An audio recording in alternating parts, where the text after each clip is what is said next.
All right, folks. Yes, this is Marc Lee, and of course, I'm thoroughly enjoying a Labor Day right here in Durham, North Carolina. You know, usually on a Wednesday afternoon, y'all would be finding the online dinner parties, which is why you see that as one of the shows that I do. But of course, this is the radio show with Marc Lee, so definitely looking forward to having many of you join in on the show and things of that nature. So we're definitely going to have a fun time and an enjoyable time. So definitely looking forward to a great conversation with many of you as to how things will go, and definitely talk to you about a lot of the events going on. And of course, I've got a very special guest on the show with me this evening. So I'm looking forward to having that conversation with Brian Schulman, who is a master of digital media and just does all kinds of really cool things. So looking forward to having a great conversation with him. And of course, we'll talk about things going on in the world as well as just how things are going in general. So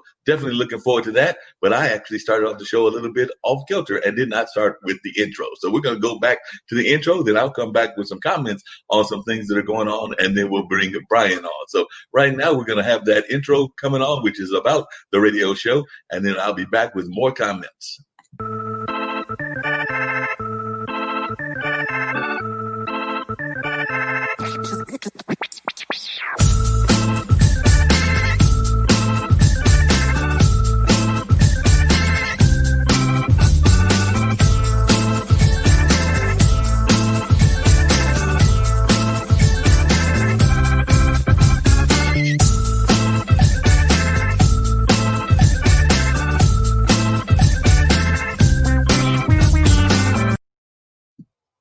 But like I said, I just started off the show right there with a little bit of comments, but then that's the intro that y'all will usually see at the beginning of the radio show with Marc Lee. So definitely glad that folks are tuning in, checking out what we're doing and checking out what we're all about.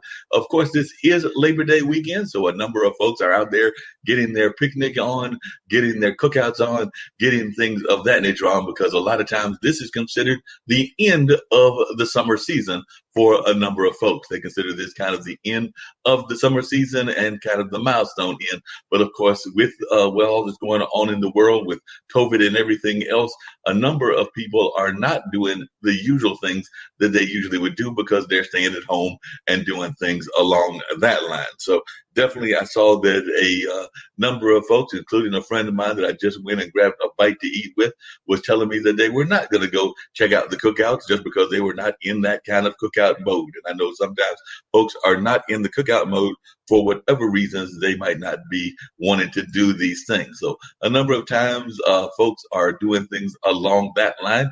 And of course, we also have a number of other things that are going on around the world. As a matter of fact, they're saying that most young adults are back in the nest. So a new study just came out showing a record number of young adults are now living with their parents or living with folks of that nature. So we do have a number of folks that are actually going back into the home front, not staying in apartments. And of course, some of that is being forced on us by what is going on with COVID and some of the other things that are happening around society. Because we do know a number of folks are still involved in the protests that are going on around Black Lives Matter and a number of other issues. So we are finding folks that are going back into their homes and actually staying with their parents. And I may have some more comments about that later on. But definitely that's one of the things that's going on in the world. I know that I am a sports fan, so I was catching out my basketball and getting my basketball addiction in this evening. So I was actually, well, not this evening, but this weekend, I was watching the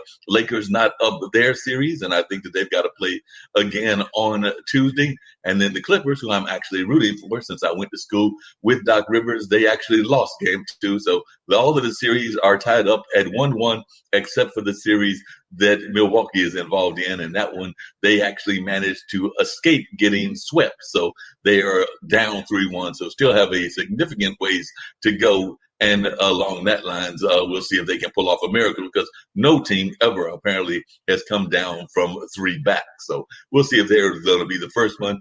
I'm actually thinking that's not going to happen because they are actually going against a very strong team.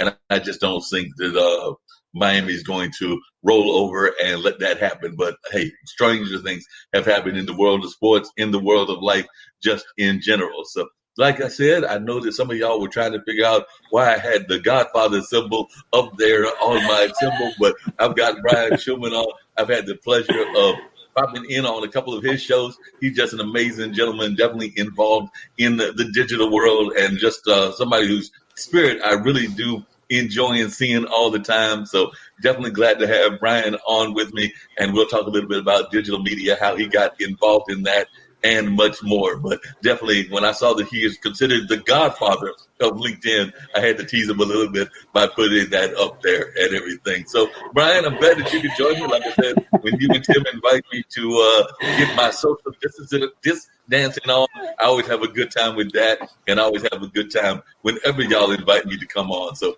always just fun having you on, fun checking you out, and you always got great things going on. So I was just glad to be able to have you on as my guest this evening. But definitely, if you would just share a little bit with our listeners about your background with digital media, how you got involved with digital media, and also as Sri and so many other people ask everybody, how are you doing and how are you coping in this age of COVID? I know I just mentioned earlier that folks are actually finding their older kids staying at home, and I think that might be the case with you based on our earlier conversation. So are y'all able to cope with each other? Are y'all able to put up with each other? Or are you about ready to strangle them? Well, Mark, first and foremost, it's an honor to join you on your show. Always great to have you on our weekly shows. So lots of fun, good vibe, positive energy, which is what it's all about. So let me see if I can trail all those things here. So yeah, so known as the godfather of LinkedIn video, one of the world's top video marketing experts. Been on the internet since it was green screen and chat rooms.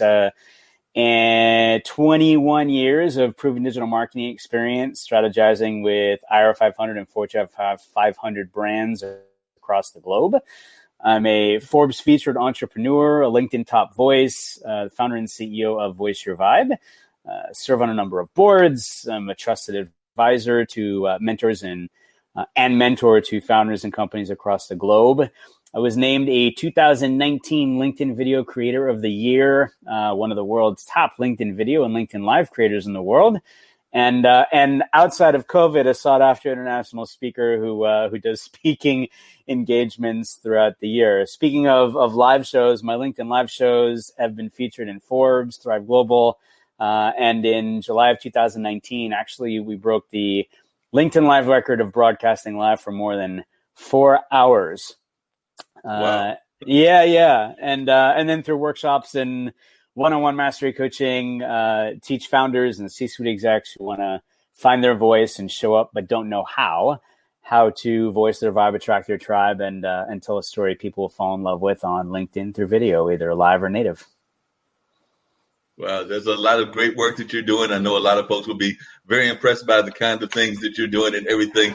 What has been some of the things that you found that have really surprised you about the whole LinkedIn and the digital media community? Because like I said, I know a number of folks are getting involved in it. We are seeing more and more people involved. But I was just wondering, what are some of the things that you have found that have surprised you that you were not expecting? Like I said, you've been in the game for 21 years or so, but I'm sure there are some things that actually shocked you as you have gone into the business. So I'd love to hear from you some of the things that you've learned that actually surprised you.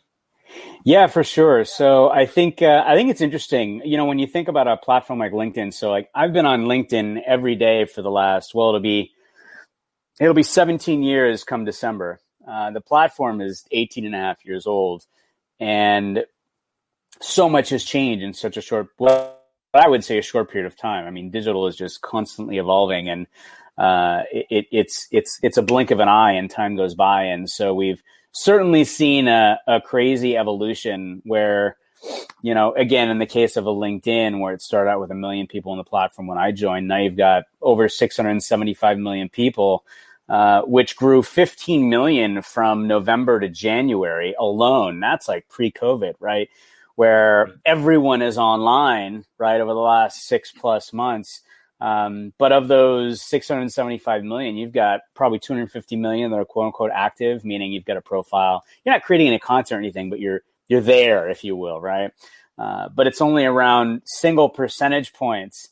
Last was 1%. I need to get an update, but that are actually creating content. So you've got so many platforms out there, right, that you can show up on. But and they've been around for a while, but some are much more evolved than others, right? Like LinkedIn was late to the game with LinkedIn Video, because LinkedIn Video just happened it launched in alpha June of 2017.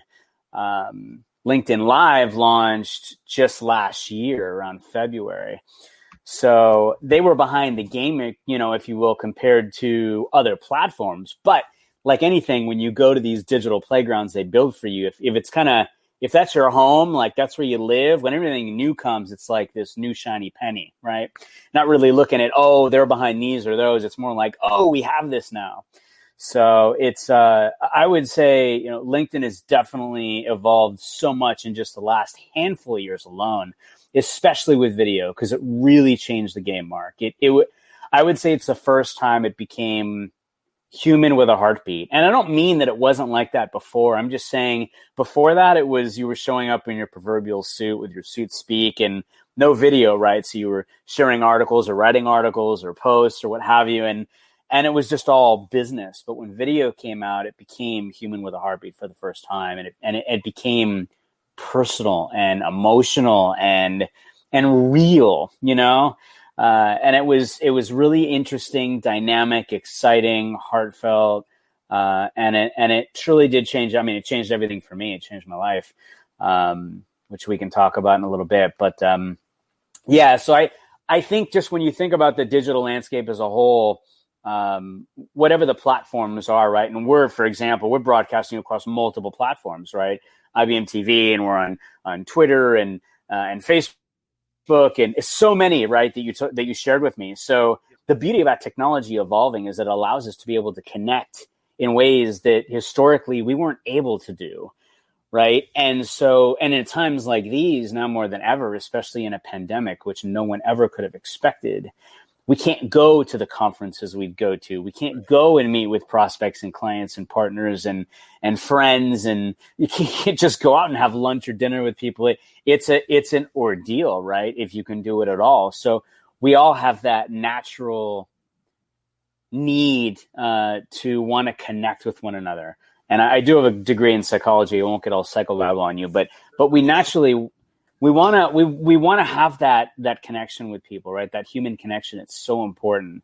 And so I think a lot of people, I always say there's a silver lining to everything, no matter how bad things look, no matter how bleak they may be.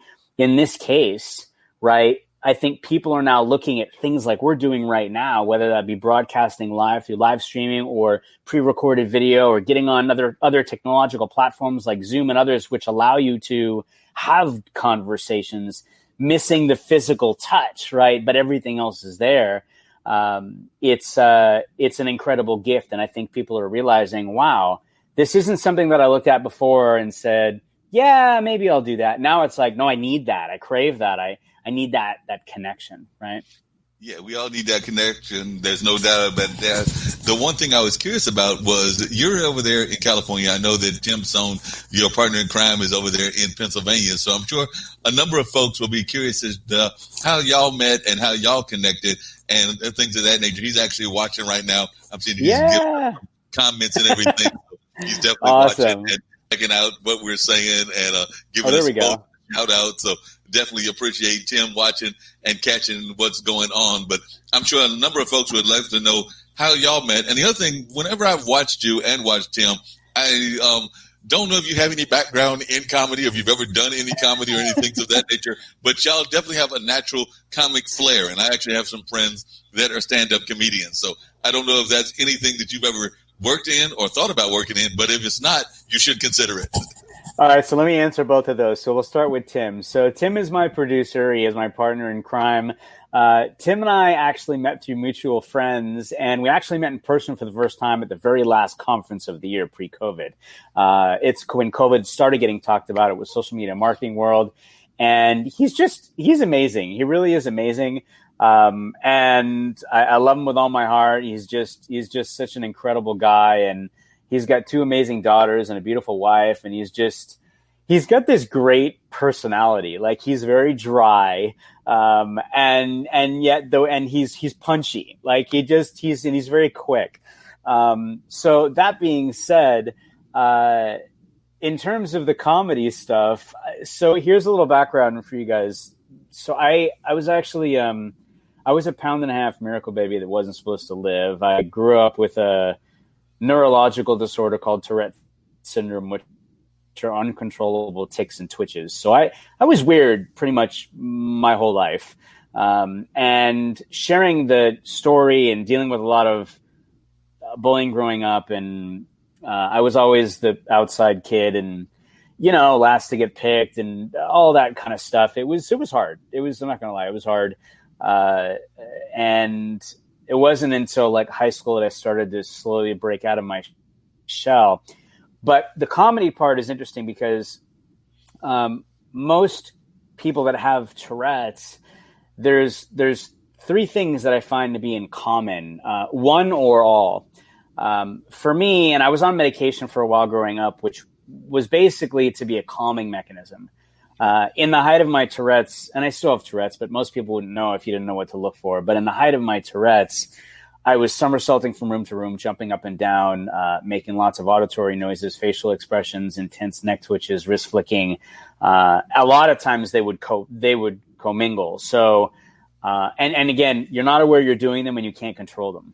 So this medicine I was taking was meant to be like this calming mechanism. It wasn't made for Tourette's. It just happened to be this something that they had given me, and it would knock me out for like 30 minutes at a time. Literally, I'd fall asleep in class. It was horrible. Side effects were horrible. And I got to a point where I said to my mom, I can't take these drugs anymore. And like any mom, she said, well, okay, are you sure? And I said, yeah. And long story short, I didn't take them anymore. And I found these natural calming mechanisms like music. I've been a musician my whole life. And every time I play, it's like I'm in another world. I can pretty much play every instrument with the exception of the winds. That's what my son plays. And so it's cool. Play all by ear. I did learn how to read because I had to growing up in a music academy, but it was kind of in one ear, out the other. I play from the heart and can pretty much jam with anyone. I just have to hear it, and then I can roll with it. So music was always a big thing. Dancing was another. I'm always said to me, I'm going to teach you how to dance, and you're going to thank me for it because all the girls are going to love you. And she was right, but I loved it. It was, and psychological looking back, it was really weird, Mark, because I wondered, when we're on a dance floor, more times than not, we're making weird noises, facial expressions, flaring our bodies in different ways, getting our groove on. And everyone's like that. Maybe I felt normal in a sea of people that didn't, because that was me all the time. So dancing was another one. And then comedy was another. And so a lot of people, not up until the last, I would say, couple years, knew that I grew up doing impressions. And I figured if people are going to make fun of me or they're going to laugh at me, why not make it on my own terms? Let me be the catalyst to, let me have some control over that, if you will. So I did impressions growing up, but it wasn't anything it was more just when people were around. I had many people over the years say, why are you not like in a studio doing this? I'm like, that's not what it's about. So fast forward to the shows, a good dear friend of ours, Stephanie Liu, had introduced us to SnapCam. And you can integrate SnapCam, which is part of Snap, and on your desktop, your laptop. And you can integrate it into other technologies, right? So when we found out about this, I'm like, we got to integrate filters into the show. And nobody is doing this on LinkedIn. It was very unique and very different. And honestly, even at one point, Tim was like, are you sure you want to do this? Like, I'm like, totally. I said, I'm big on first, big on pioneering, having been a pioneer of LinkedIn video and LinkedIn Live and just doing things that people haven't done. And I said, look, now more than ever, people need to laugh. I said, this is funny. And we need light and levity and laughter, especially in a place like LinkedIn. And at the same time, yes, to social distancing. At the same time, and I think I had actually introduced social distancing before that, I looked at social distancing and said, this doesn't make any sense to me. physical distancing, social togetherness, but how can I spin that? How can I take social distancing and do something with it that brings people together? And I literally just came up with social distancing. And really what it is, people come on my shows. They have 2 LinkedIn live shows. Well, we do it across multiple destinations, but founded on LinkedIn. We're 123 episodes in for both shows, Shout Out Saturday and What's Good Wednesday live. And I said, it'd be really cool if we just had some music and we got some dancing on together. Yes, Tim says, and how did I end up not behind? How did I end behind, not behind the curtain? Yeah. So Tim, this is actually funny. So I brought Tim on to help me with some things because I had been doing it all by myself. And normally I love taking people behind the scenes. So that's where I love going live. So I would do that from conferences and events. And when I went to Australia to keynote, and there's all these different places, right? So that people could literally feel like they were right there with me. However, with COVID, couldn't do that. Right. So flipped the script a little bit. And I had brought Tim on with me because my signal is so bad where we live that technologically, when I tried to bring people on my show, it would crash because it couldn't handle all that bandwidth. So I had asked him, hey, after we had met, he's like, hey, if you never need any help with things, let me know. And I had another producer, actually at a VP at a streaming company who was helping me. And I didn't want to, 2 live shows a week. I can't capitalize all his time. So Tim was like, hey, if you ever need any help, let me know. And he's like, yeah. I'm like, wow, great timing. So I'd love to have you help. And one time became another time. And then I started to just say, hey, Tim, why don't you come on with me? Why don't you come out from behind the curtain? And then it was just like, I'm just like, yeah, Tim, just come on with me all the time. And we just really vibed together. And with the filters, it was no holds barred. It was like, it was hilarious. And we really do have this awesome dynamic together in person. I have a very boisterous personality, and Tim's, again, kind of more mild mannered and dry. And it's a really fun dynamic. And I like to think that I bring him out of his shell too. So we have a really, really good time together. And what turned out being a couple times became, Tim being my full-time producer in the shows, and we have so much fun together. And I so appreciate him. He's just truly, again, an incredible human being, and we have an absolute blast. And it's all about radiating positive vibes, Mark. It's like, the between the filters, between the social distancing, all of that, I just was thinking to myself, this is such a hard time that we are all in. We have no idea what's happening, no idea what's going to happen. We've never been here before.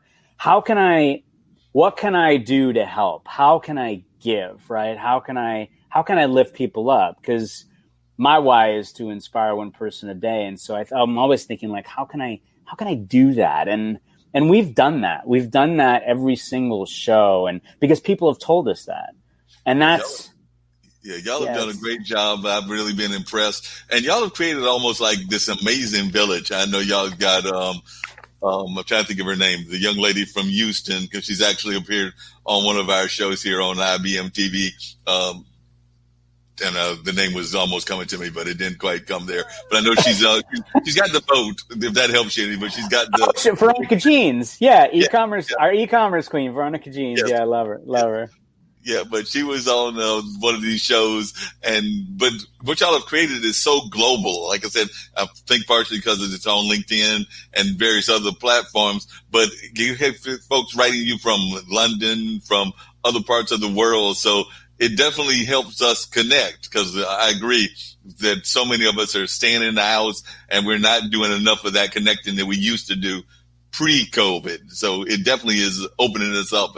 And I'm just glad to see y'all doing this on a regular basis. As you know, I'm a big time fan and all of that. But I do want to get back to something that you said, and that's of the whole concept of how and I hate to even use these terms, but the disorder that you had got you out and everything. Because I've actually got dysgraphia. It's a form of dyslexia. It wasn't diagnosed till I was well into my adult years and everything. And I sometimes think that our school system doesn't do a good enough job of trying to recognize these things. Or if it does recognize it, it tries to medicate it too much. So I was just wondering your thoughts on that as well. Yeah, that's a really, really good point, Mark. So one, I want you to know that that's a gift that you have. It's a gift. It's a superpower. It is something that you are blessed with. And I say that too, because between the Tourette's and barely making into this world, literally, I mean, I was this big, it was a miracle that I was even able to make it. And then dealing with all of that, right? It wasn't until my very first LinkedIn video, Mark, which will be 3 years towards the end of this year, that I actually shared my story for the first time. And I never talked about it. It wasn't ever anything I wanted anybody to know. I mean, it went off here and there. Definitely never anything I talked about in business, because I didn't want it to cloud anything. I didn't want it to affect, again, in my head, this is what I'm thinking, right? I didn't want it to affect anything, impact anything. I didn't want people to look at me different or treat me different. And it was the first time that I finally felt like I was all of me here, right? Like, it wasn't just, this is my persona here, this is my persona there. It was, this is me.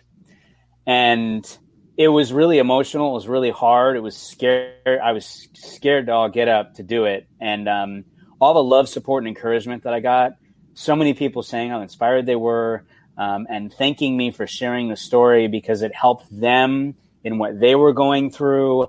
It changed everything. It was when I realized that, again, it was a gift, and it was something that I was given it with a purpose, and the purpose was to share it, and not to share me, but to share the story to help someone else. So educationally, I'm with you 100%. And I've done some speaking around this, in that, yeah, it's tough. I mean, I grew up going mostly to private schools, and then I actually went to the last 4 years of my schooling. I decided I wanted to go to public schools. I wanted to be around more people. Again, a shift comparatively. But I required a lot of attention. I had a hard time focusing. I was like squirrel, it was like, and retaining information, forget it. I mean, it was so hard for me. So there are different things that you can do to help. But, when it comes to schooling in general, when it comes to, it's hard, right, Mark? I mean, especially if you're talking about huge classes, I mean, and getting extra help, and it's a very interesting dynamic. I'm really fortunate. I mean, my mom spent so much time with me when I was a kid. Wow. I mean, we had to learn in very different ways. She would spend hours and hours with me. I mean, I remember being up late at night and just losing it. I'm like, I'm just so tired. I don't want to do this anymore. And she'd say, get up and go run around the block, and then come back and we'll hit it again. This is like 11 o'clock at night, But those are the kind of things that would need to do to help get me refocused. So I've known so many people that have so many gifts, like you and like me, Mark. And, we don't always think about it that way. So anybody that's out there that has what you consider to be a disability, I want you to realize that you're not disabled. You're differently abled, and you were given that gift for a reason. And to share that, there's plenty of people we know that are doing it all the time. And David Riley, who is incredible. He's from Scotland. He's on LinkedIn, and he's in your camp, and I'm so inspired by him. The fact that he shows up, and he's consistently showing up, and he's sharing, and he's been on the show a bunch of times too. And I love it. I want people to feel empowered. I want them to feel like they can in this digital world that we live in. Right. I mean, if you're not showing up, you're not seen and heard. And if you're not seen and heard, I mean, what are you going to do? Yeah, that's a very good point that you made and everything. I was actually just thinking as you were talking that I've got a friend that teases me sometimes. And I don't know if it's because of disability or just because of my unique personality. I think we all have unique personalities, and I actually enjoy my unique personality because I'm a big fan of animals. Y'all know that from some of the comments I make on your show and everything. So I'll be out with this particular friend, and a dragonfly will come going by, and they'll be like, they call it like my squirrel moment or the dragonfly moment, because the conversation might be something real deep. The dragonfly will fly by, and I'll be like, "Whoops, there's the dragonfly." Yeah, it's great. I love it. I love you, Mark. You're awesome.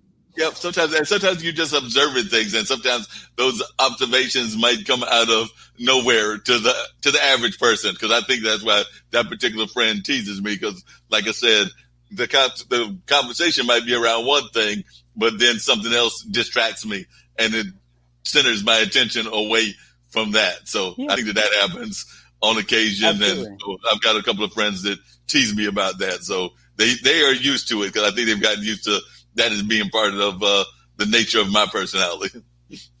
Absolutely. And that's okay, right?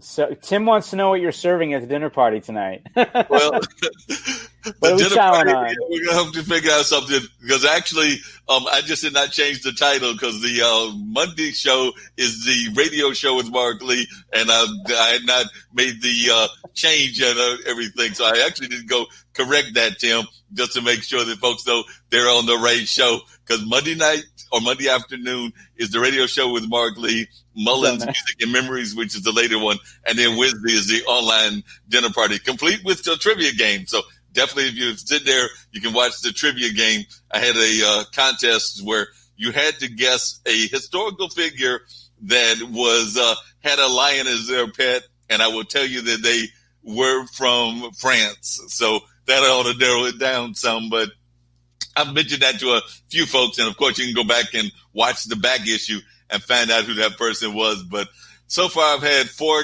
contests, and I thought they were relatively simple, because I gave them a bunch of clues that would usually run on Wednesday through the show, and nobody's got it yet. So I might have to find some more simpler folks, because maybe I'm just outsmarting folks. It's great. I love it. I love that you do that. You know, it makes it very interactive, brings people together, which is what it's all about, right? Oh, that's totally what it's all about. And trying to get folks to interact. Y'all do a great job of that as well. Because like I said, whether it's the social distancing, whether it's the Saturday show, but it definitely is always getting folks engaged. And I think that that's the important part. Is that the first thing that you learned in terms of media, and in terms of particularly this digital media, that you felt was the best way to get people? And is that what you try to encourage folks when you're being this kind of like motivator in the digital space? Because I'm finding more and more of us are going into that digital space because of COVID and because of folks being at home. So what are some of the lessons that you've learned that you try to pass on to folks? Yeah, really good question. So yes, now more than ever, absolutely. People are getting more and more online, present, live streaming, video, etc.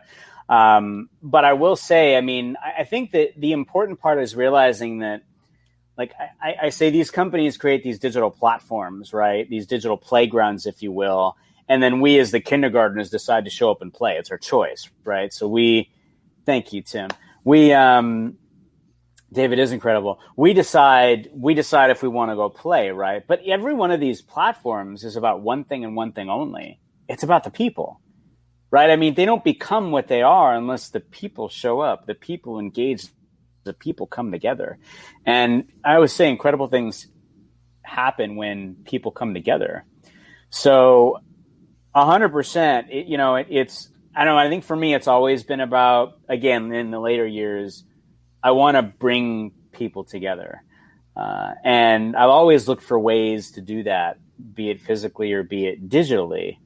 And absolutely, What's Good Wednesday, Shout Out Saturday, both of those shows have nothing to do with me. They have everything to do with the community, right, with the LinkedIn fam, and bringing people together and sharing the good and that's happening in their world or happening in the world, right? Because there's always a silver lining. Or Shout Out Saturday, which is all about shouting out those people that have made a positive impact in your life the last week, right? Think about this pandemic we're in. I mean, it's really hard to stay positive, right? Really hard, right? But if you take it off of you and you put it on others, right? So like focusing on the good, that's a positive thing, puts you in a better spirit, a better light, thinking in a more positive direction, right? Shout Out Saturday is giving gratitude. Well, you always feel good when you give gratitude to someone or for someone. So I think thinking about those things just dynamically. And by the way, this is really cool because someone had asked on one of the shows, wow, 123 weeks, that's crazy. Have you ever looked at the numbers? And I'm like, yeah, because Shout Out Saturday just started like this, Mark. It was literally me getting on video chats with people during the week. And I'm like, these are amazing human beings. I want to give them some love. I want to shout them out. And that's what it became. So it's like 232 weeks and over 22,150 video chats and calls and hugs in real life pre-COVID. And then thousands and thousands of comments, right, of people sharing the love and the gratitude for all of those that have made a positive impact in their life. Like, that's impact to me. So I think more people are showing up that way. When you ask the question, what is it I try and share on a regular basis? That's one of those things, is that the most important thing is, remember, it's about the people. Like, focus on the people, strategically, when you're looking at your heart-centered content marketing strategy, the community should be a really big part of that, right? Whether it's video or text or whatever form you may be doing that in, that's a really important one. And I'm really proud of so many people that have done that, right? Because it brings us together. We all want to be a part of something.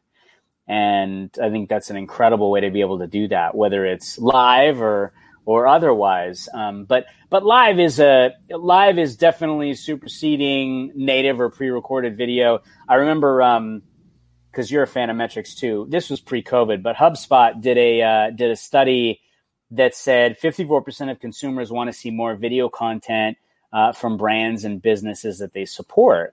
And they went on and predicted that video would account for 70% of all mobile traffic by next year. Now, again, these are all pre-COVID. Everything is skewed to the guild, right? Because everybody's online all the time. But I think, I always say it's the heart of it all that matters, and especially in these times that we're in and coming out of it, because we'll never be where we were before. It's a very different world now. It'll be a very different world as we go forward. And again, for silver lining for the good, I think that the growth of video as a part of a brand's heart-centered content marketing strategy will continue to increase.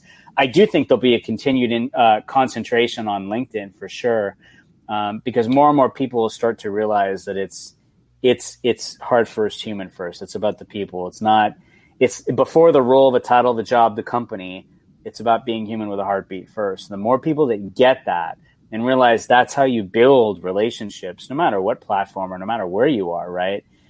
That's where you start, and you share your stories and the journey and your vibes, as I say, and and that's what brings us together. That's what connects us, right? Like, I loved your vibe first time you came on the show and Tim brought you on. I'm like, this dude is so cool. Like, I love his twang, and he's just positive and happy, and he's got a great beard and a great smile, and yeah.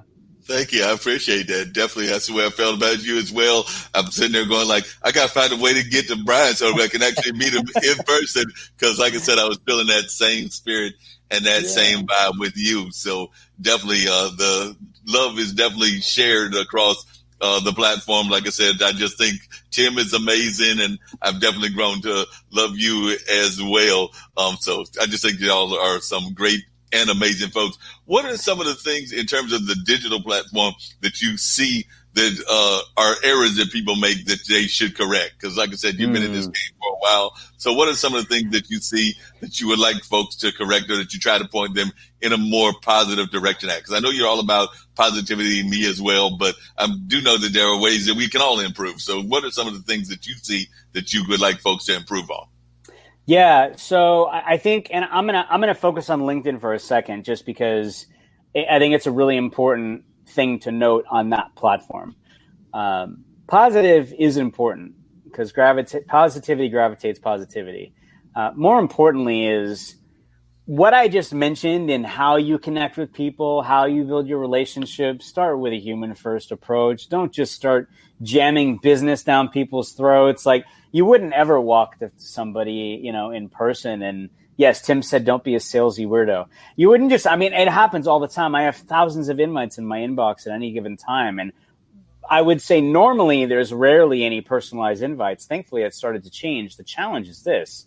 They're all selling me in the invite, literally. And all I'm sitting here thinking to myself is a bunch of people took a bad class that taught them the wrong things, because it's the same messaging coming across. And that's just, again, I wouldn't walk up to you, Mark, in a room, hand you a contract and go sign this without even saying hi or introducing yourself or myself. I'd see you across the room and just walk up to you and go, I love your beard. I had to walk up to you and say, hey, and introduce myself, like that. That's how you do it. And again, think about the times that we're in. Right. I mean, reach out to someone and say, hey, I saw this great video you posted. It really touched me, and thank you. I needed that, whatever. Or, I hope you're staying safe in these times we're in. I'm sending you and your family all the good vibes, near and far. Like, that's what's important. I mean, don't bifurcate that, what we're all going through, because literally we're all growing through this, right? We're all experiencing this. We're all in pain. We're all in fear. We're all experiencing so many feelings, and, you need to recognize that. You can't just do business like it's 6 months ago. It's not, right? So I think that's the most important thing I would say is don't operate like you used to pre-COVID. And don't do it going forward either. Because this is not something you just snap your fingers and goes away. It's not something you just snap your fingers and we're okay. In here and out here. So be human with a heartbeat. And the most important thing is just care about people. Yeah, and speaking of caring about folks and everything, I did want to ask you, and this is getting away a little bit from the marketing, but I know that over there in California, a number of folks are concerned about not just COVID, but the fires as well. So how is that impacting your career, your business, and even your families and everything? Because I do know that is something that a lot of folks around the globe are seeing. They're seeing that California isn't just dealing with the COVID crisis. It's all over the world, but they're also dealing with the fires. So I don't know where you are in relationship to those fires. Yeah, so we're in Southern California in San Diego, and we have fires burning in San Diego. There were like hundreds of fires burning in Northern California. My wife and my daughter and my son, my daughter's a sophomore in college and my son's a senior in high school, and they were doing some college tours, and the fires are really bad out there. So, yes, the fires are bad. They're affecting people just like COVID is. I mean, it was 115 degrees here the last couple of days. The world is literally freaking out. It is. I mean, the world itself, full of people too, but everything is turned upside down. So, it's affecting everything, for sure. So, but I appreciate your asking. Thank you. Thankfully we're safe. But honestly, it's day to day, Mark. You just never know what's going to happen one day to the next. There's an asteroid coming. Every day it's something different. It's like, aliens are here. You got to expect anything is going to happen. I mean, and it's something we're all going to look at and go, oh, okay. Whereas before would be like, wait, what?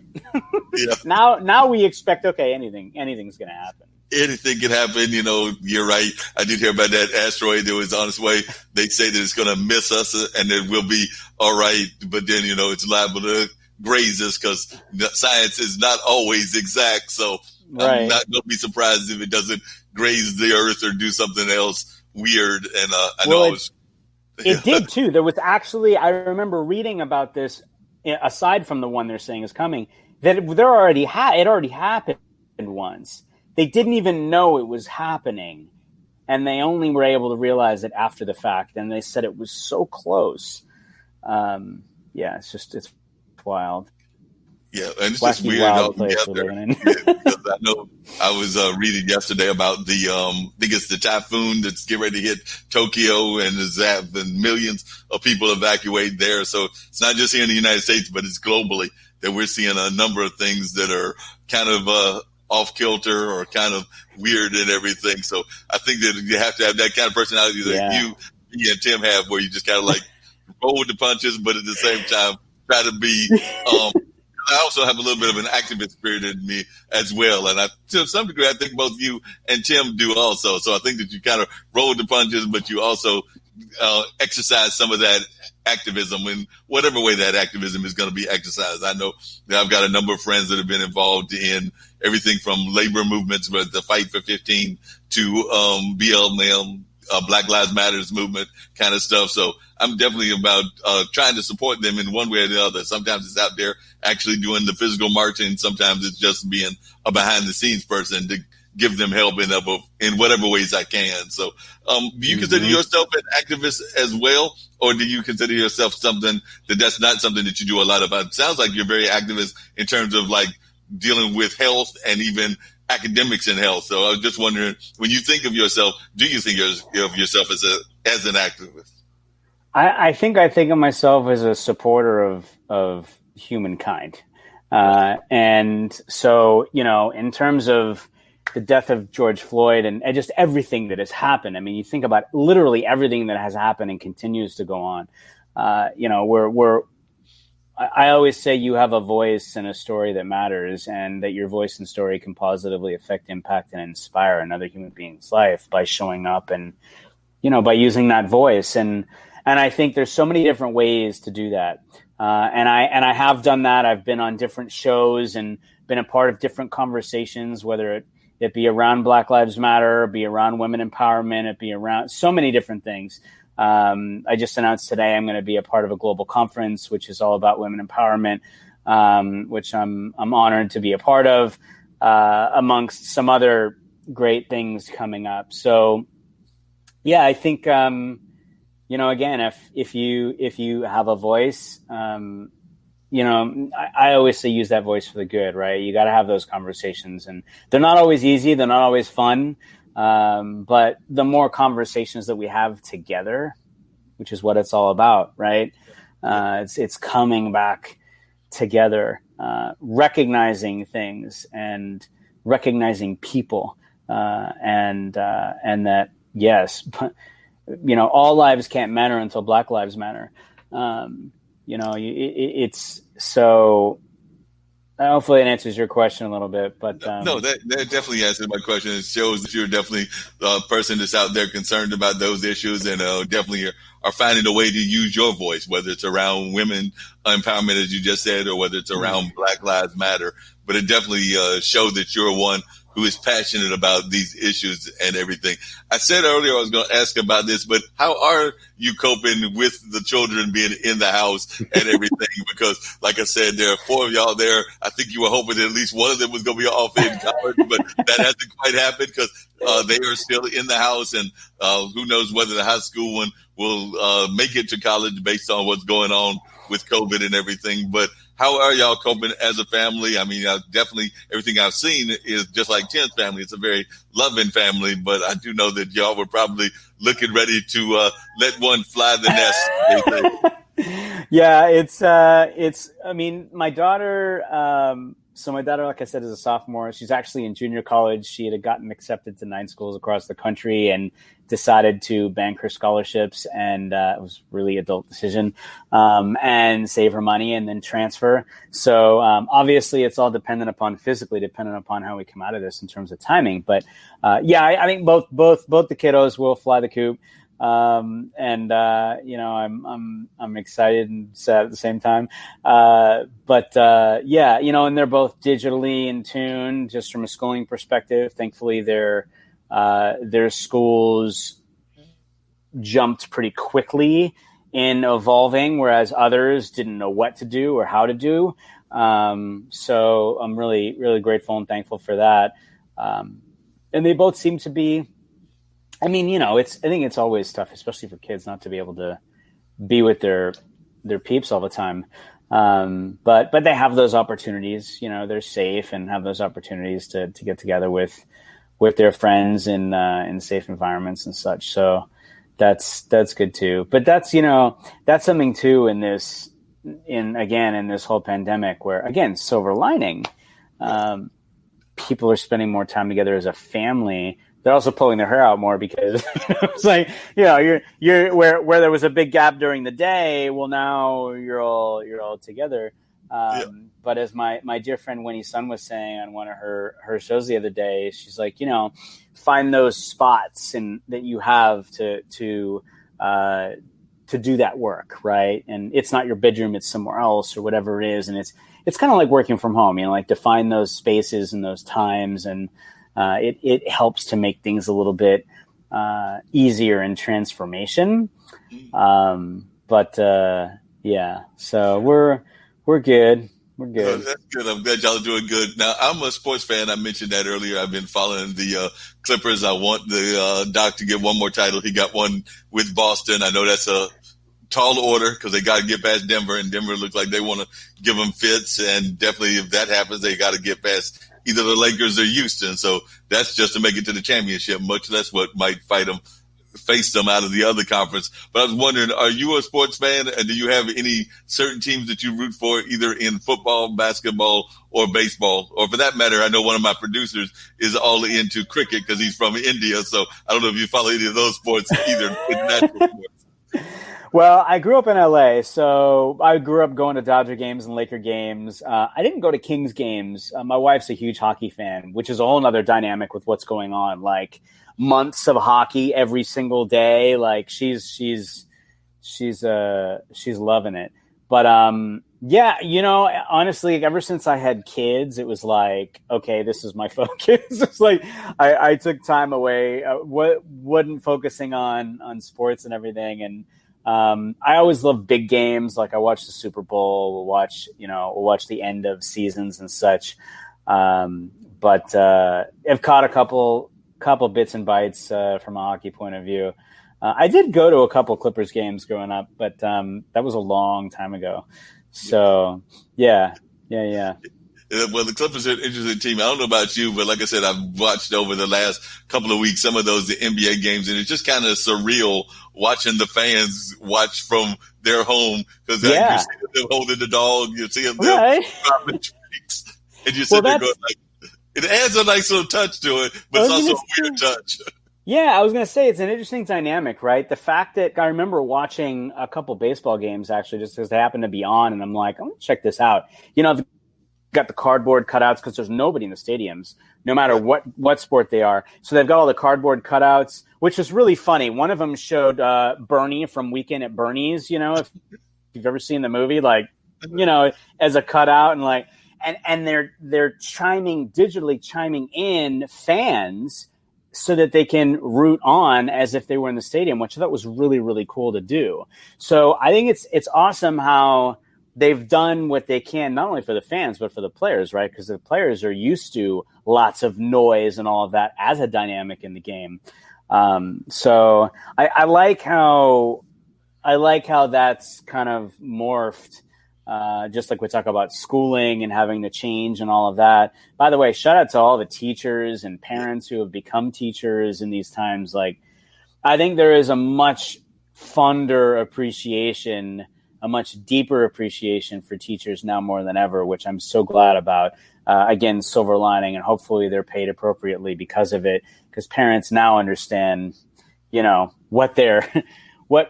how underpaid teachers truly are raising our kids during the day.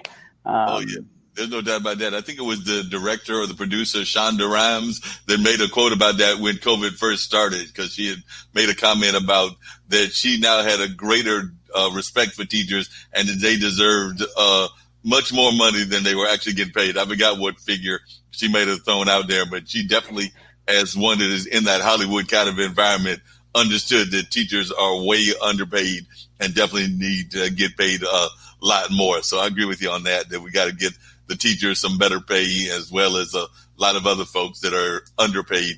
Oh, yeah. So we definitely got to do that. Now, is your wife also involved in digital media, or does she do something different? Because I know that Tim's wife, I want to say, is a teacher, if I remember. She is a teacher. Yeah. Shout out to Tim's wife, Joy. She's amazing. Again, you putting your lives at risk the way that you are. Yeah. So she's a teacher. All parents are teachers. But Tim's wife, Joy, is an actual teacher. Yes. That's what she does for a living. She's awesome. No, my wife is the opposite spectrum of me when it comes to digital. We are yin and yang in that respect. She actually had been in retail management her entire career. I actually worked for her in high school, believe it or not. at a men's store called Structure when it used to be Structure. It was part of the Limited brand, and then all of that happened. But I was a sales guy on the floor, and she was the GM in the store. And we've been married 21 years this year. So so that's the world that she's lived in. Obviously, being affected by COVID, Right. retail's gotten hit so hard. Interestingly enough, we were driving by the mall the other day, and most malls are ghost towns, and they turned the parking lot, and this is happening a lot. They turned the parking lot into a drive-in. Right. So they have a huge digital screen they've put in the lot, and they've gated it off and such. And on it they have pictures of movies that they're going to play, and it's like $50 a car or something like that. And I think it's great. Again, silver lining, right? I mean, I remember going to the drive-in when I was a kid. I'm like, and then they disappeared, and kind of like roller skating rinks. It's like, bring all this stuff back. I mean, so much fun.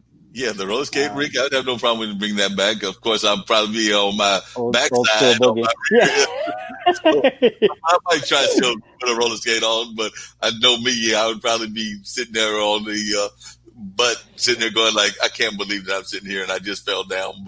And of course, at that point, that's going to be when the teenager is like the superstar is going to come skating by, taunting you, and I'm going to be like, look, I'm the old man. I'm trying. Well, look, everything comes back full circle, right? It's like I know that they're going to come back, but it's awesome. It's awesome. Now, the thing I got to ask is because I know Tim's a big time fan and definitely my show, and definitely I'm a fan of y'all's, as I have said before. But he's always talking about, and we've got him here in North Carolina too, but he's always talking about that he's over there in Pennsylvania with the bears and these other animals. And of course, we've got deers and things of that nature. So are there any animals other than maybe the butterflies and other things that are actually popping up in the cities of California? Or y'all like leaving them all alone? Or you actually seeing dolphins or any other animals? Because when I think there's going to be some animals in California. I got to tell you, if we see dolphins in the streets, then there's a really big problem. But I think, coyotes, you'll see coyotes. Like we live up in the hills, and we hear coyotes and all that. Tim actually shared a video like of bears crossing the street and whatnot. So yeah, I mean, up here, like coyotes are something that we see. Don't see bears. No. Not in these parts, but So, and obviously, dogs and cats and those kind of things. But the regular pets. But y'all haven't had any New York moments, because I remember no lions, tigers, and bears. No. I was actually thinking of the New York moment, because the mythology was always that there would be like the alligator that was stuck in the bathrooms of New York or things of that nature. But that was like some of those urban myths. So are there any Southern Cal urban myths around animals, or just in general? I'm sure there got to be some good Southern Cal myths. Oh my gosh. I mean, I'm sure there are. I can't think of any off the top of my head, but I mean, we've got the Wild Animal Park. We've got the zoo here. Thankfully, I haven't heard about any, escapes or anything, anything like that. But now you're going to make me look. I'm sure Tim is looking it up right now, and he'll drop it. Tim's probably checking it out right now. He's already given a shout out. He's already given a shout out to the coyotes. So I'm sure he's looking up stuff as well. So he's shout out to Tim, by the way. He's blowing up the comments. He's going to find out whether it exists or not. So definitely appreciate him checking that and everything. But see, I'm already worried, Brian, because one of the things I'm thinking is that based on the personality I've seen of you on your show and just what I'm gathering of you, I'm afraid that if a lion or a tiger breaks out, you're going to harbor them. You're going to be like harbor in the backyard. You're going to keep them in the backyard. You're going to kind of protect them from getting recaptured. So I can see you as being like the one sitting there going like, 'cause you definitely have that warm heart. That's the impression I get from both you and Tim. So I can see the lion and the tiger basically give you that poor pity look, and you'd be like, look, I got a backyard back here, so you can feel back here. You can come hang out here. Come on. I'm not sure how my HOA would feel about that, but yeah. Yeah, the HOA may not be good. But it's true, like my kids, especially my daughter, she's got such a soft spot. Both my kids do for animals. And like we'll see dogs in the neighborhood, and they get lost. This has happened a couple times over the years, and they'll grab them and literally just start going around the neighborhood, house to house to house to house. Is this your dog? Is this your dog? Is this your dog? Is this your dog? And then nobody answers, and we hold on to the dog, and then finally we find them, or they find us, and so. No, I can relate to that. My dad, who is still living, he's turned 80 back in June. But I remember he one time found a turtle, and he's always had a love for turtles. He's got a love for a lot of animals. But turtle is a very special animal that had a number of them. He's had everything from a giant tortoise to little small turtles. But one time he found a turtle, and the turtle had broken its leg. And it didn't last long after he did this, but he actually put like little small wheels on the turtle in order to keep the turtle alive. And I think he's even got pictures of that somewhere, so I'm going to have to find that at some point. But he had the little wheel on the turtle and kept the turtle alive for at least a little bit longer. But he was feeling sorry for the turtle. The turtle broke his leg, and he's figured he'd give him turtle wheelchair. Like that's awesome.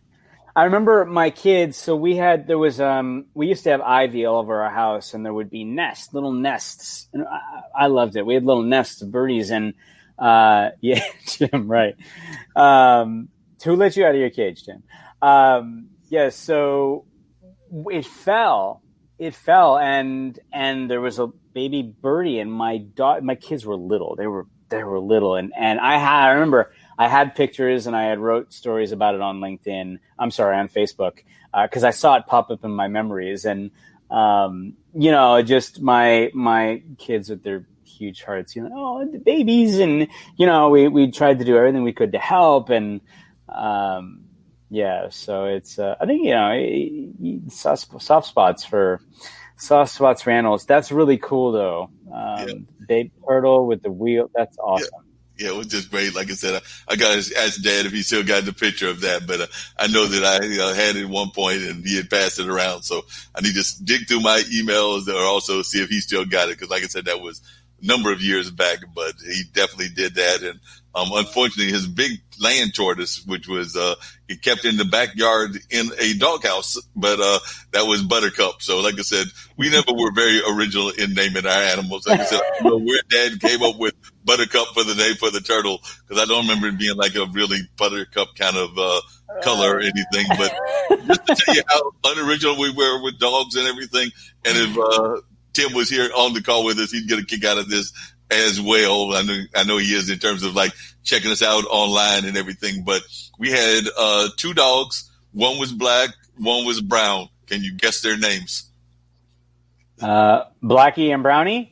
Chocolate and was that it? So we had 2 dogs. We have one now. Unfortunately, we lost one to cancer last year, and they were brother and sister, 2 Shih Tzus. They said they came from the same litter. You'd never know it. I mean, one was much bigger than the other, but they were adorable. And I remember we brought them home as babies, and there was little bars of fur just bouncing around all over the place. And we waited a week because we wanted to see what stuck. Like, what were we going to name them? And at the end of the day, it came down to chaos and mayhem. I like it. And they totally fit, like the most lovable pups ever. But they were chaotic, and they were definitely mayhem, and yeah. I can definitely relate to that. We're actually, my brother has always had dogs. My dad, after Coffee passed away, never got another dog, and Coffee's been gone now for a long time. And Mom was living in Winston-Salem, so that's probably almost 20 years ago, and she had Jet, but she never had a dog since then. I mean, my brother might drop dogs off, but they went and got 2 dogs recently, and they're going to leave one of the dogs with Mom. So I was talking to Mom about that, and I'm saying, you sure that this is what you want to do? And I think that she's looking forward to it, because she's had the swimming pool. She had a couple of other amenities, her garden. And of course, swimming pool is about to be closed up because of the summer. Garden season, flower season about to be done. So when I was talking to her, she was like, yeah, it's about time for me to get that dog, and that'll be my companion and everything. So she's definitely looking forward to that. But like I said, it's been 20 years since she's had a dog. So I'm thinking that the first time, and it might have been even more than 20 years, but I'm thinking the first time that dog does something wrong. She might be calling my younger brother, being like, "I changed my mind. Can we? Can you take the dog back?"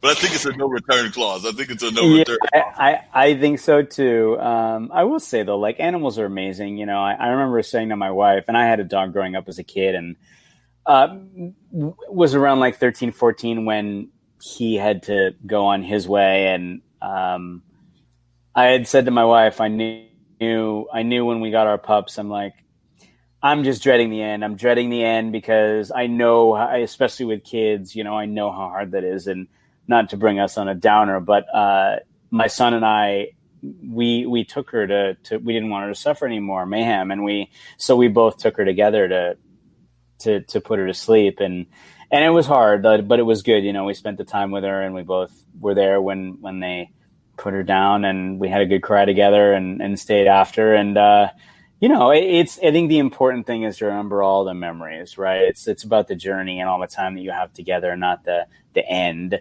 And so, you know, while it's hard, right? I mean, that's life, right? We don't live forever.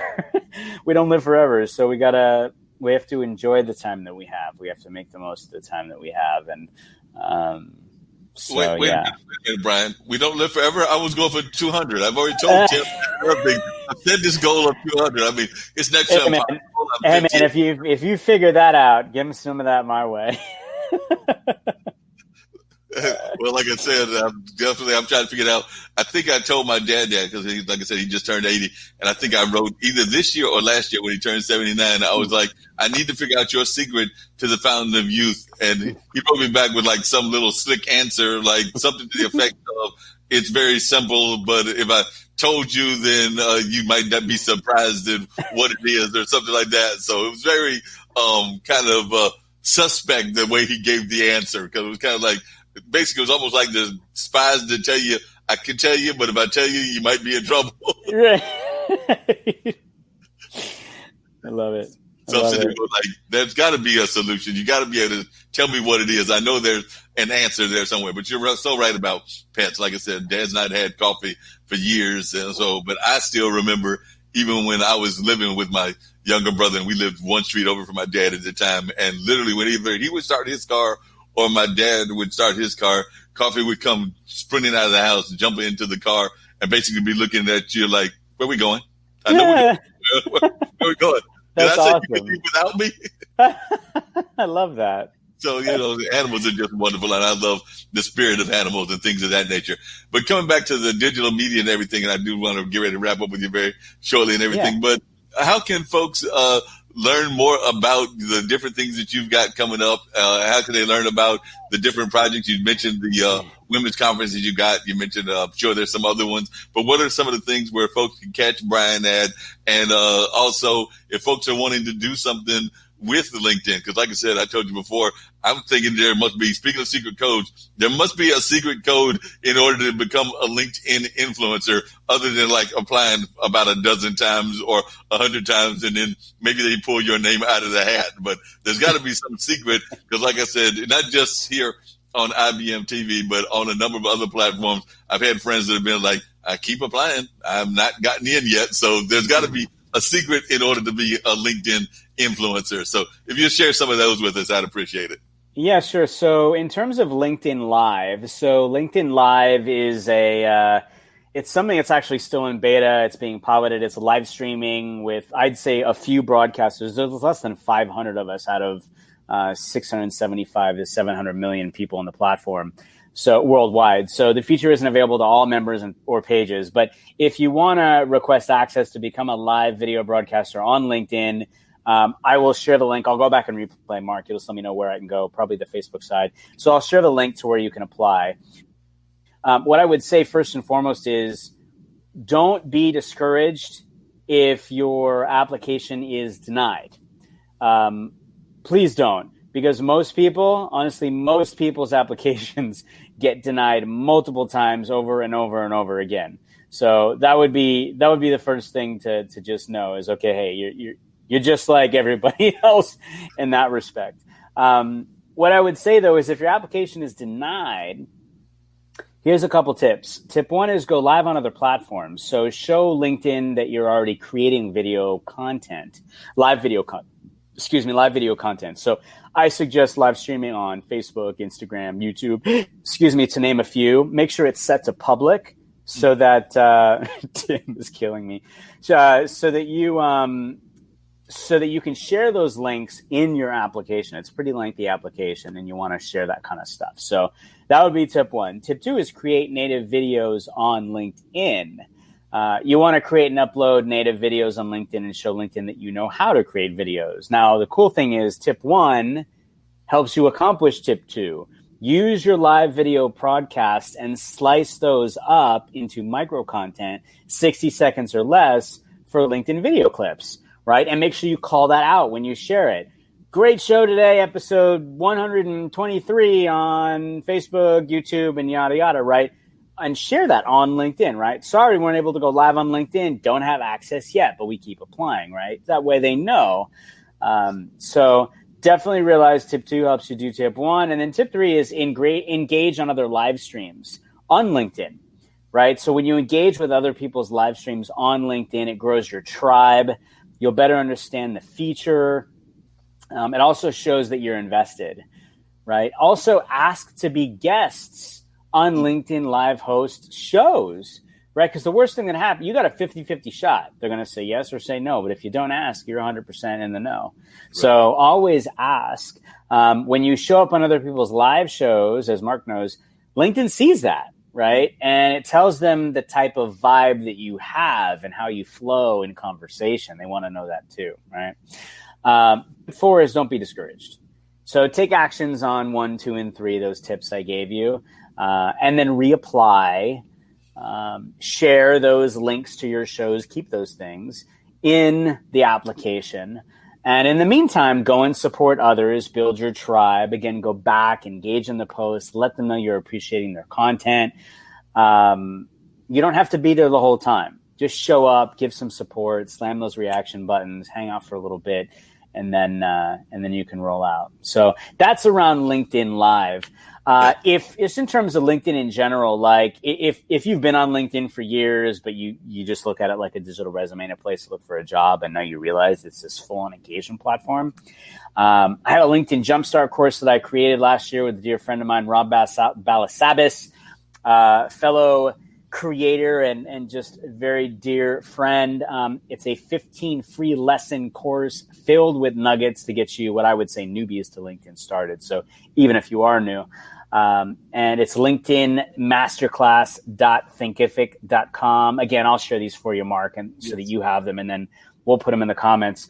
And the other thing too is, if anyone's out there that has questions about how to LinkedIn video or LinkedIn Live for you, your business, you're an entrepreneur, you're a C-suite exec, you're part of a team. Yes, shout out to the motorcycle that's by your place. And you want to talk video strategy, live or native, I would love to chat with you. So you can schedule a free 15-minute consultation call with me. It's calendly.com/voiceyourvibe. And again, I'll make sure you have all these. The last one is this before I choke here. Come join me as a guest on one of my 2 LinkedIn live shows. Have some fun. It's all about fun. There is no, Mark will tell you, there's no pressure. It's Shout Out Saturday Live each week, 9 a.m. Pacific, 12 p.m. Eastern. And What's Good Wednesday Live on Wednesdays, 11 a.m. Pacific, 2 p.m. Eastern. We have a good time. We're sharing gratitude. We're sharing love. We're talking about the good. We're doing some social distancing together. We have fun with filters. Again, you walk away smiling, laughing, and if anything, for just a brief moment, not thinking about this crazy world and a pandemic that we're all growing through together. So that's really the whole mission is helping to make sure people are feeling a little bit better. We've literally had people come on the show that were depressed and have left saying, I feel so much better. And so that means everything. Like, to me, that's impact. Like, it's incredible. Oh, no, that's a great impact. There's no doubt that y'all are having a great impact on folks all the time.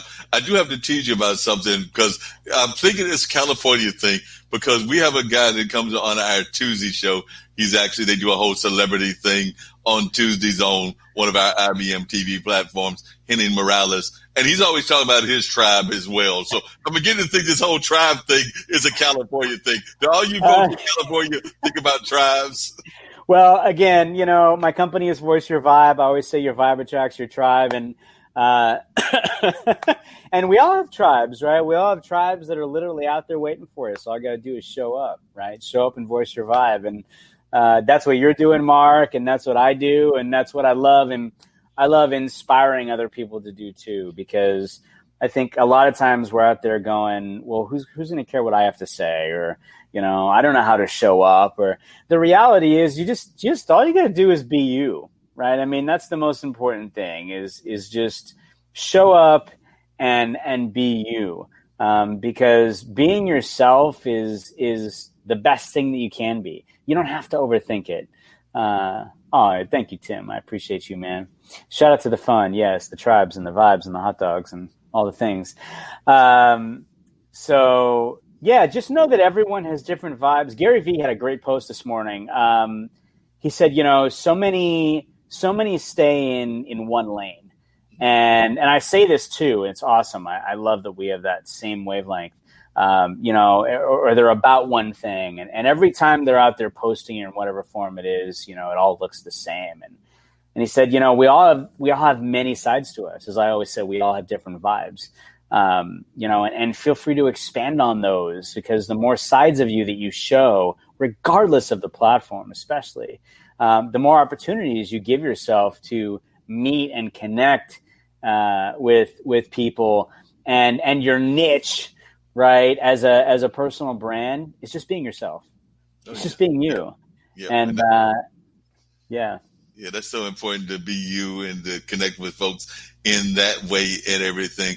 Just real quick and everything, is there any folks that are been on that platform, whether it's the Wednesday one or the Saturday one, that shocked you, or that you were surprised by their reaction to you or their story? I mean, I definitely mentioned Veronica Jean. I think that she's just a character and everything, but are there others that you always are glad to see their spirit when they come on, or that you really have connected with? So if you want to give some of those folks a shout out, you can do that definitely on this platform as well. Oh my gosh. Yeah, for sure. I mean, we love Veronica Jean. She's just always so much fun. She's got this incredibly contagious laugh and smile, and Molly, her giraffe, comes with her, and so much fun. Nancy Lewis Hill is amazing. Her wittiness is like razor sharp. She's just awesome, and she has so much fun. Oh my gosh, there's Wendy Glavin. Love having Wendy on the show. We have our friend Laura Nutt from the Nut House in Texas. # Wham Bam Honey Jam. Like, she's just a riot.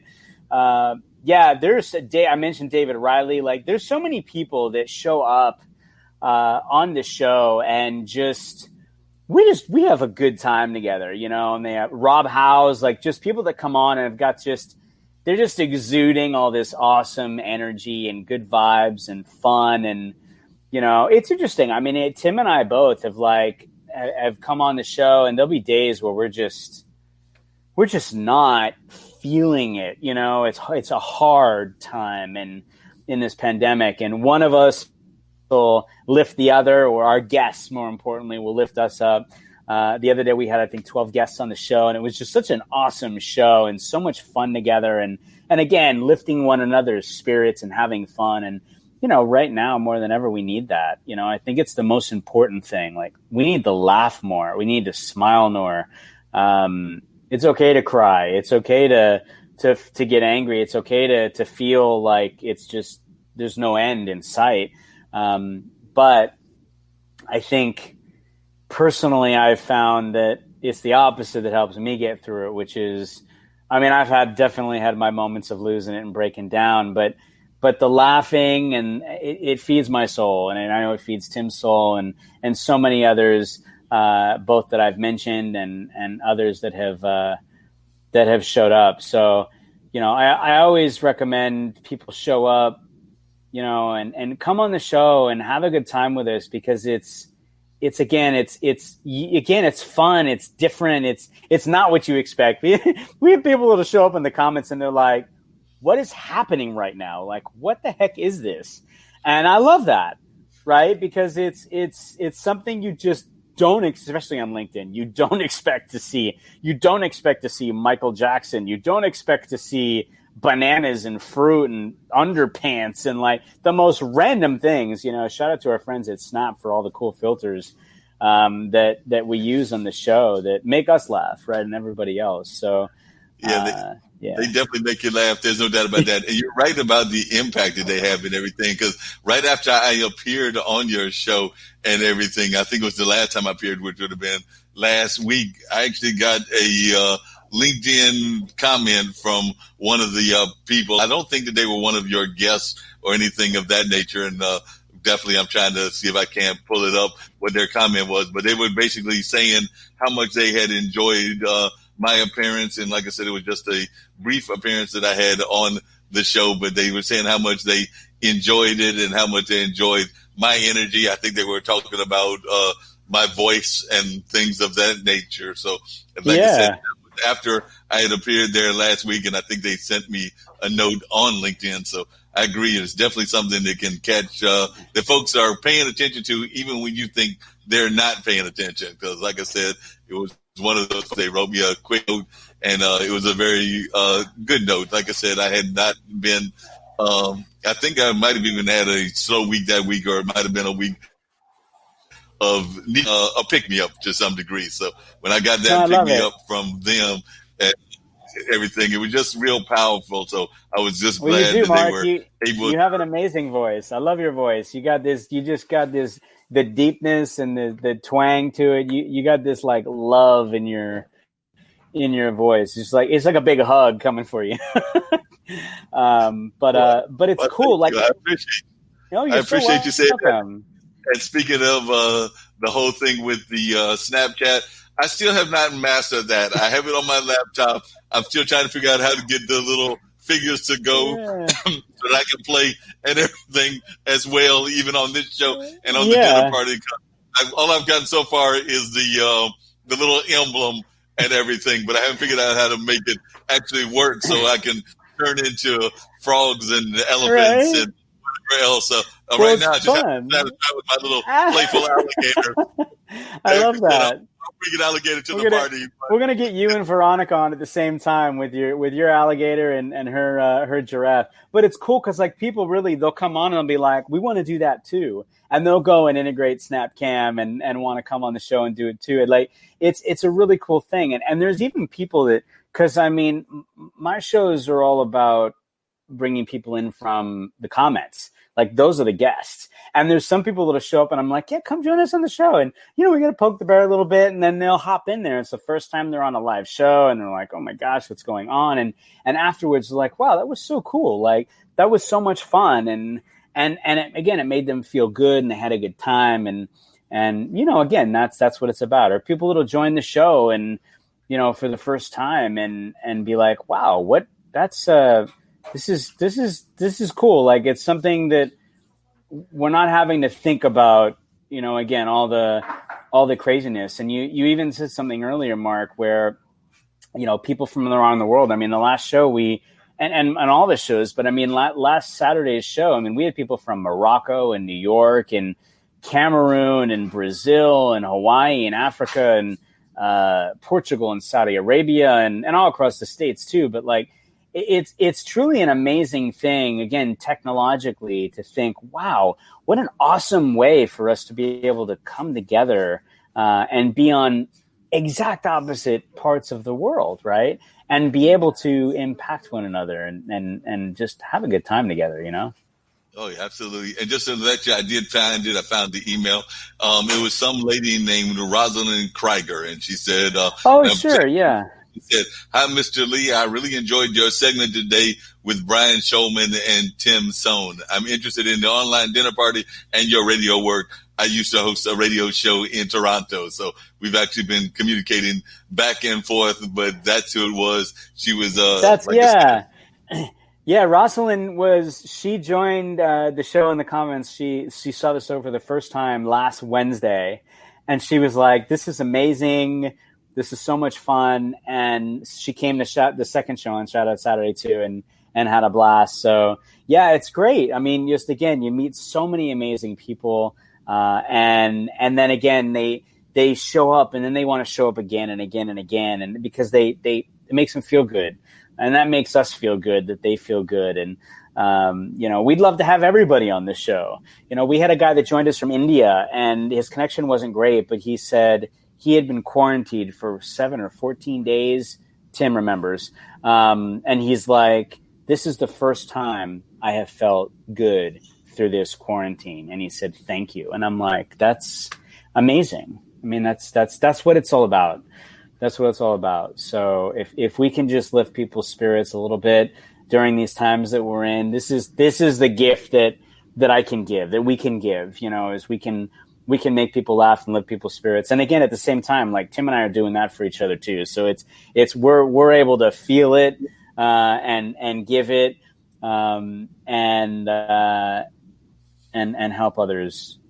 Yep, and like I said, I agree with you. I want everybody in the world on the different platforms, whether it's y'all's platform, whether it's the platforms we got here on IBM.TV or a number of other ones. There might be a couple of folks I'm not sure I want them on, but that's just a personal thing. Because, like I said, certain people around, hanging out around Washington, and I don't know about some of their politics. So some of them I'm not too sure about, but that's just me.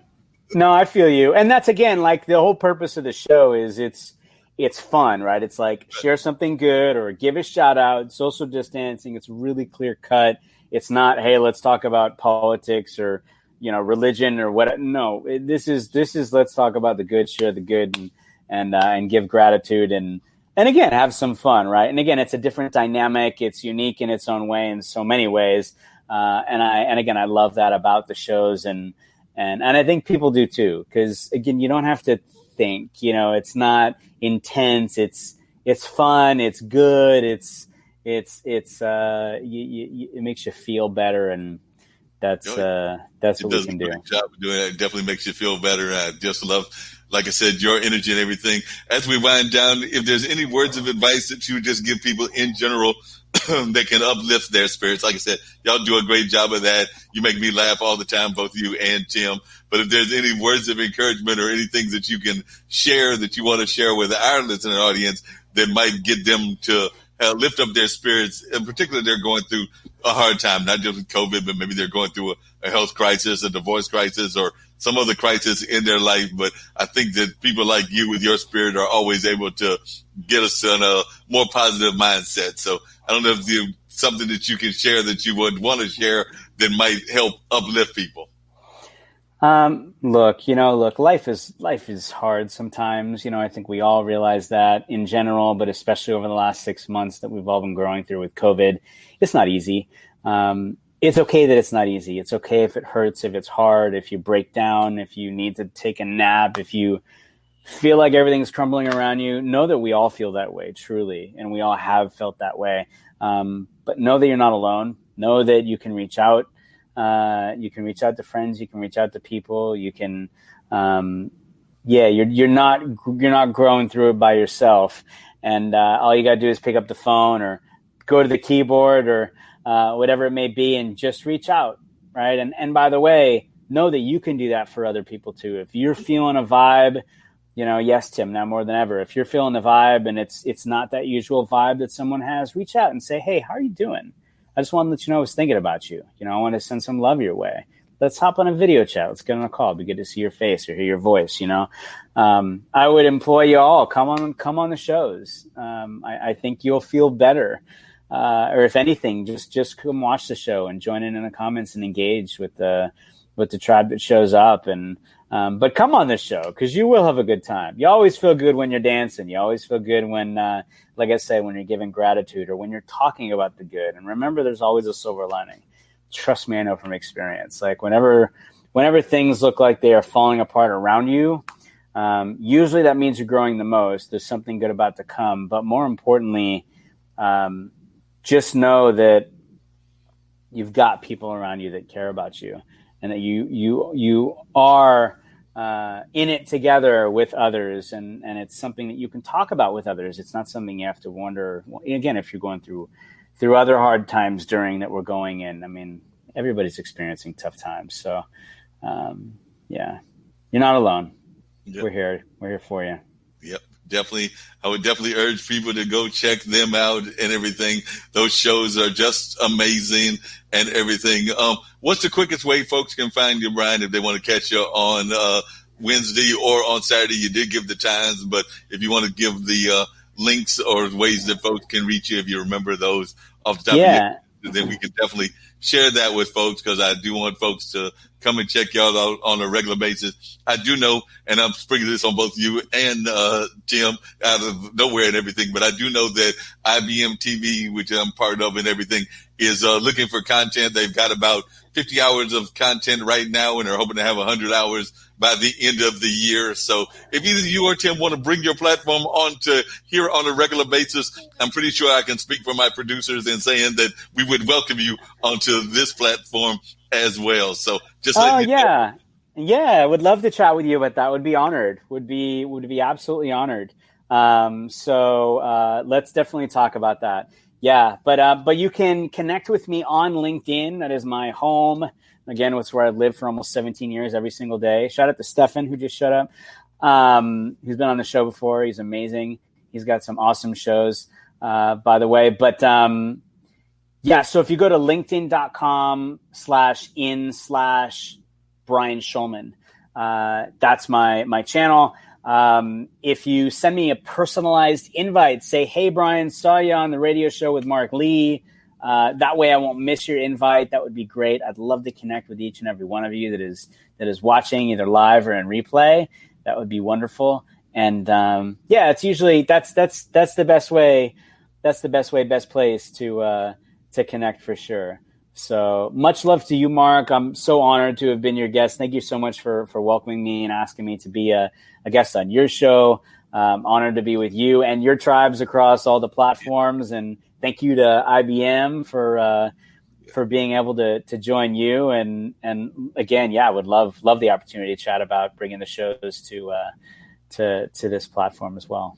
Sounds great. Definitely look forward to it. I'll talk to Kim Calhoun and Nick Palveda, who are the founders of the IBM.TV network. And of course, folks sometimes want to know, is it associated with the big company? And it's a very loose association because they had done some consulting work. So the IBM actually totally stands different from that.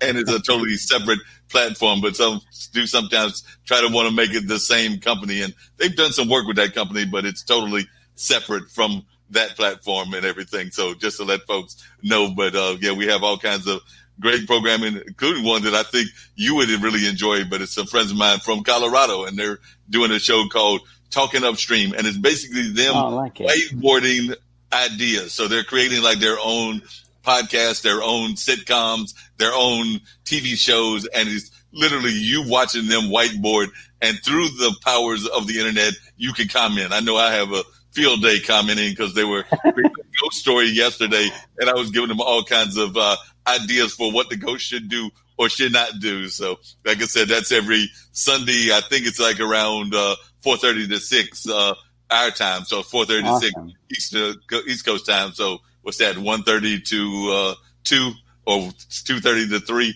in terms of West Coast where you and Colorado are. So definitely, it's a great show. It's one of the shows. We've also got a lady from South Africa that does a music cafe. So Alexandria's Music Cafe, and she's on Sundays as well. She's on Sunday at 3:00. My friend Zach does 2 funk shows, one called Funk Music with Zach. That's on Sunday. And then Funk from the Front Seat, which is on afternoon. So there are a number of programs like that. They also have invited me to come on tomorrow because my brother got me into fantasy football decades ago, and they're the fantasy football show as well. So I'll get on there and tell them how bad my fantasy football team is going to do. I mean, I did get Tom Brady and I did get the Ravens, but the computer picked, I think, half my team. So I'm not even sure who my players are or how good they are. So I got to try to do some juggling, maybe some trades. There you go. But we'll figure it out one way or the other. I actually surprised myself last year, Brian, in the fantasy football. I actually came in third because I was in the Final Four, lost the first round game, and got to play in the third place game, and I did win that one. So I That's finished awesome. third, won a little bit of cash, but I was feeling pumped, thought I was going to finally get the championship.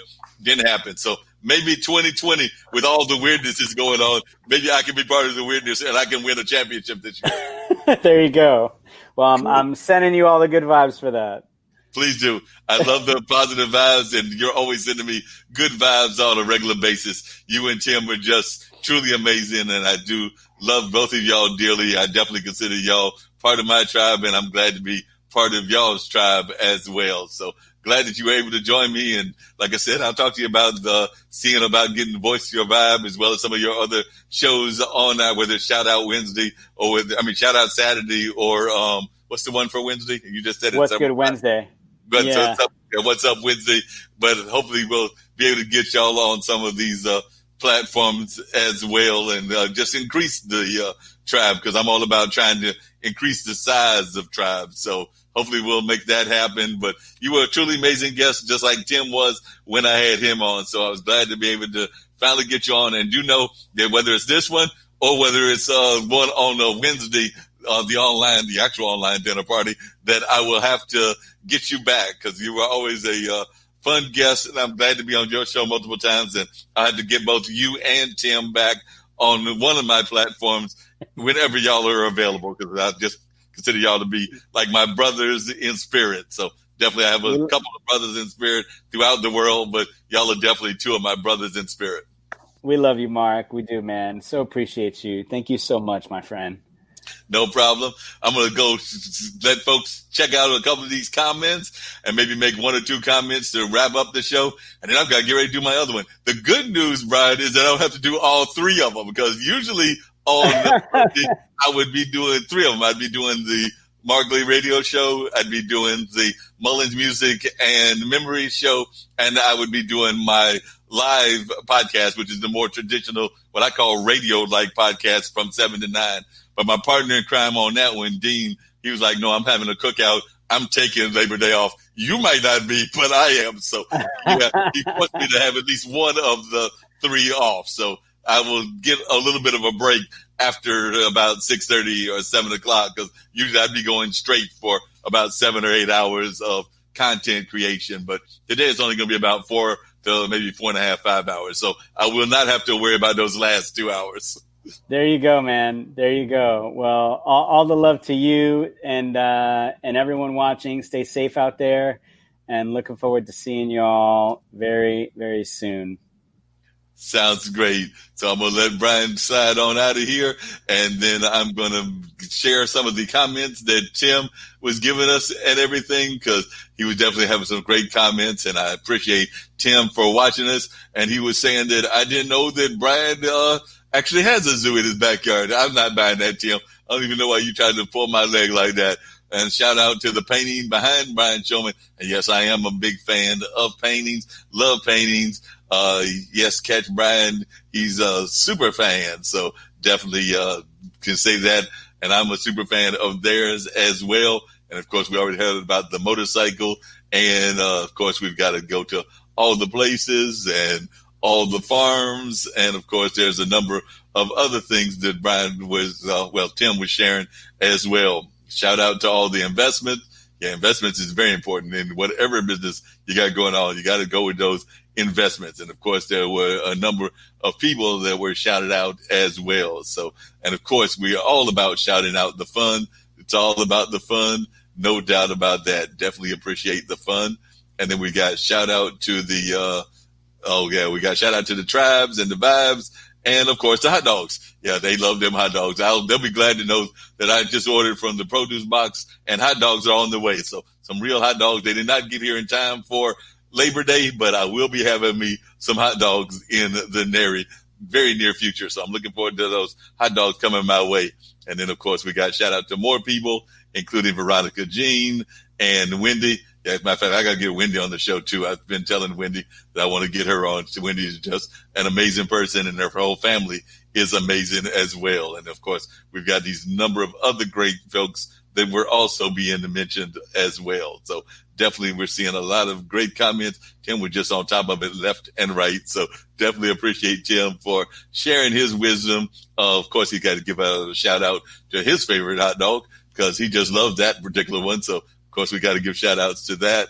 And there's a number of other ones, and folks were praising my voice and my alligator. And of course, we all know about Stephen Kaplan. Stephen Kaplan is the person behind Spin It Social. So glad that definitely was being mentioned and all of that. So definitely having some great shout outs. We got a shout out to the drink that Brian Schulman was drinking. So Brian was just drinking his drink, and that got a shout out. And of course, we got a shout out to What's Up Wednesday, Brian Schulman. So definitely appreciate all those great shout outs that folks were given and things along that line. So definitely appreciate all them great shout outs and all of that. So definitely appreciate that. And we heard some great comments. I'm going to bring Brian in just for one more second there and everything. Brian, I had to pop you back in there before closing everything out and everything. So definitely had a great conversation with you. Amazing and things of that nature. We do sometimes mention the important things that are going on. Of course, we talked about COVID and everything else, and you gave such positive vibes. But I know that coming up in this month is World Peace Day, and the fine folks here at the network are going to be doing a celebration around world peace. And of course, we know folks are very much concerned about voting and things of that nature. So I know I'm putting you on the spot, but if you got any quick things that you want to say really quickly about world peace and around the importance of voting, I would love to hear that from you. And then that'll be a total wrap up for the show. World peace is something that we need more than ever. I think we've been talking about world peace ever since we could speak. So, yes, world peace is something, each one of us can help. Like I said, we each have a voice, we each have a heart, and we each can show up, and one life can impact another. It becomes a ripple effect. That's how it works. So definitely do your part to bring peace and kindness to the world wherever and however you can.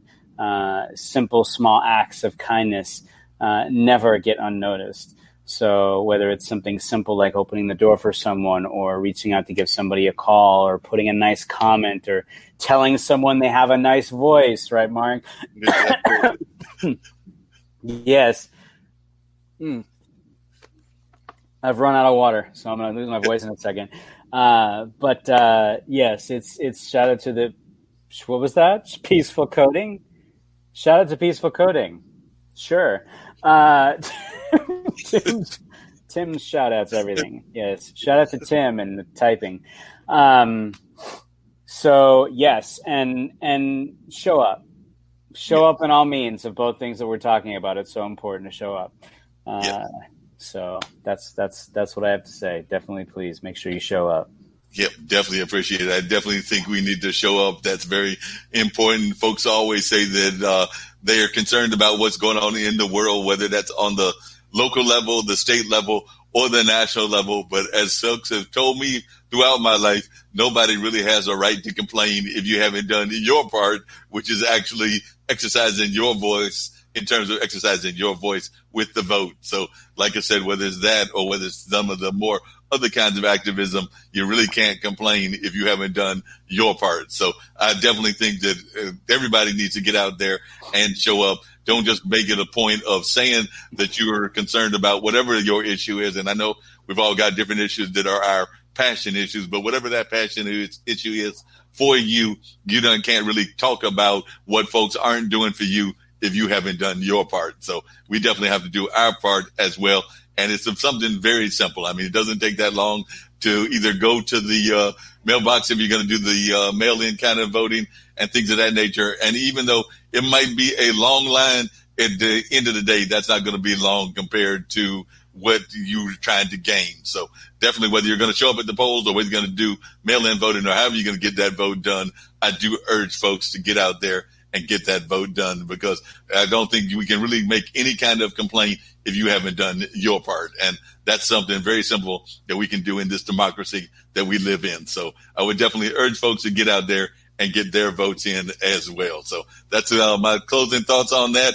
And I just love this positive vibe. It definitely made me have a smile on my day. I had a friend come by and get me a bite to eat, so that would already put somewhat of a smile on a day that was starting off a little bit on a not as positive a vibe as I would have liked.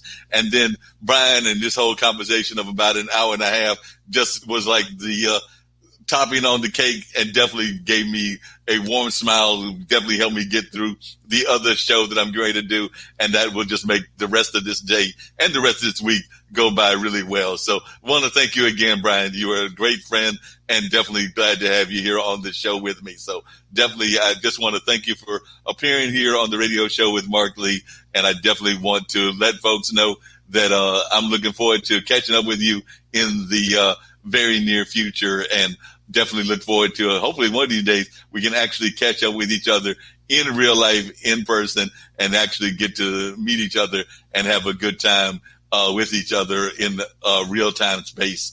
That being said, I'm going to put on something that I think Brian will get a kick out of. But one of the things we have here is that the daughter, and she's a young daughter of one of my producers, did a spot, and the spot is about what we should be doing in this age of COVID in terms of washing our hands, in terms of covering our mouth, and all of that. So I'll play that. Then I'll play a little announcement about IBM.TV. And then I will play the intro / outro for this particular show. But I do think Brian will get a kick out of this. And it'll be his first time catching our ambassador, giving us some clues as to what to do. Corona virus से कैसे बचेंगे? Hand धोकर और ऐसे अपने खांसी जब आएगी तो ऐसे करेंगे, अच्छू अच्छू। और कोरोना वायरस को धन्यवाद हमारा म्यूजिक सुनने का। Such a So lovely thing. cute. Yes, that's my producer, Ankit. That is his young daughter, and she does her ambassadorial duties for us by telling us folks what to do in terms of washing their hands, covering their mouth, and doing all of that. So Ankit's daughter just does a great job, and we're glad to have her share those thoughts with her. And of course, as you can tell, she had her Raggedy Ann doll with her as well. So the Raggedy Ann doll was having fun also. And they're actually living in India. So we're just glad to have them share their thoughts with us. And right now, this is a little bit about IBM.TV.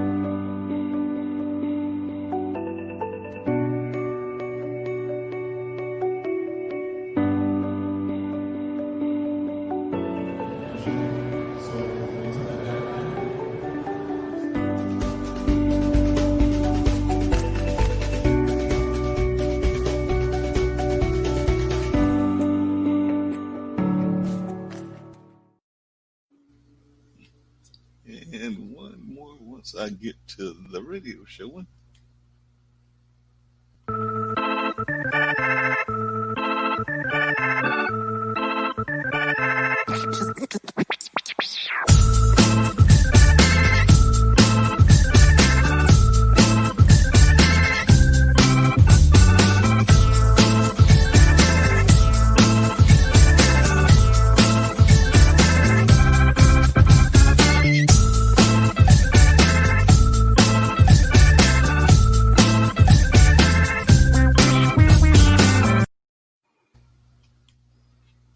Cool.